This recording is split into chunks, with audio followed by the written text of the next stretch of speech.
All those against? And all those abstaining? At the beginning of term, a large fire broke out at a university-owned construction site. People were evacuated from neighbouring buildings, but fortunately nobody was hurt. The fire broke out on the evening of the 6th of January in the Fry building, which was in the process of being refurbished. People were asked to evacuate study areas such as the Wills Memorial Building as fire services were rushed to the scene. By 8:30 p.m, the fire was extinguished, and though it caused some damage, nobody was hurt and the effect was minimal.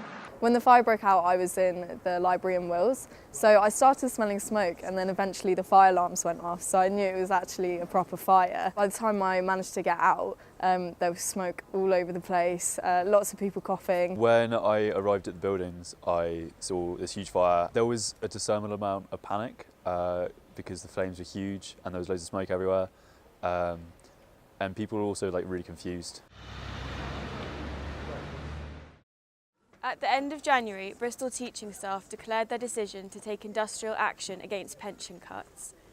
The strikes began on the 22nd of February, lasting several weeks. The strikes are being held to protest against proposed cuts to academic staff pensions. The cuts may result in a loss of £10,000 per year in staff pensions, and many fear the effect this will have on the quality of teaching at university. The strikes were originally planned to last 14 days, but are now set to continue until the UCU and Universities UK, who are currently in negotiations, reach an agreement. Striking in defence of decent pensions, which are essential to recruit good staff and ensure that we can continue to provide good teaching and do good research. Striking is always a last resort for UCU members, and we wouldn't do it if it wasn't something that we felt very passionately about. If UUK are prepared to solve it and quickly, then we can all get back to the classroom and to teaching and to what we should be doing. This February, the university released its revised model for pastoral care within halls of residence. The announcement sparked outrage among staff and students alike. The initial model proposed last term would have seen the removal of senior residents and wardens. This was heavily opposed by students, and in response the university amended these plans. The new model is characterised by its whole institution approach.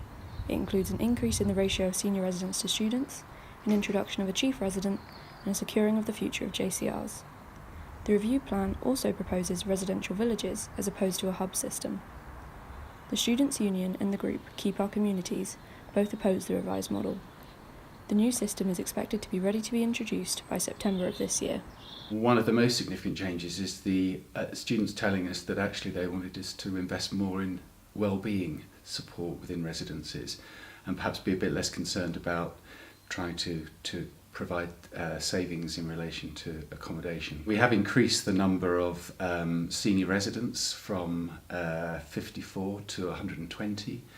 And we've significantly increased the number of wellbeing advisors. The current model is about 2.6 million and the new model is about 2.9 million. So actually the university is investing more in the new service. And I think that's what this model does. I think it really gives us a chance to achieve a real step change in the quality and the consistency of support that we provide for all of our students. At the end of February, the SU hosted its annual members meeting, its largest student democratic event of the year. All of the SU officers were in attendance and in total 7 new motions were passed. The new motions that were successfully passed included the formal recognition of student support for strike action, proposed by Shante Joseph, and the commitment to protecting students in nightclubs and bars, to further the SU's zero tolerance policy on sexual harassment, proposed by Sally Patterson.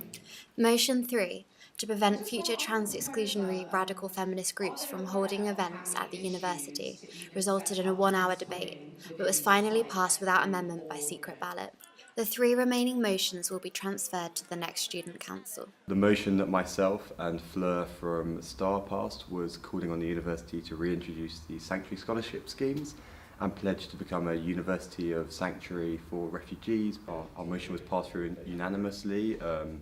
The crowd were really supportive and really receptive to what we had to say. Sadly, I felt it was a shame to see not many students there. I felt as though the meeting would have gone better and been more representative of the student body if there was a higher turnout from students. At the beginning of March, there was heavy snowfall across Bristol. The Met Office issued a red weather warning and university was closed for 2 days. The wintry weather hit Bristol, disrupting trains and buses and bringing much of the city to a standstill. Snow is rare in Bristol because of its proximity to the sea, so most people were unprepared. All university buildings and libraries and the Students' Union were closed on the afternoon of the 1st of March and the whole of the 2nd, reopening for shorter hours than usual on the 3rd. I've been loving the snow, actually. Yeah, it's been really good. Well, actually, it's been a bit 50-50 because it's made me very ill. Uni cancelled, pretty good thing. Get a bit of time off for once. Travel disruptions are slightly annoying, it makes it hard. Last night I decided to make a snow angel in the snow, which was probably a really bad idea because I just froze my bum off.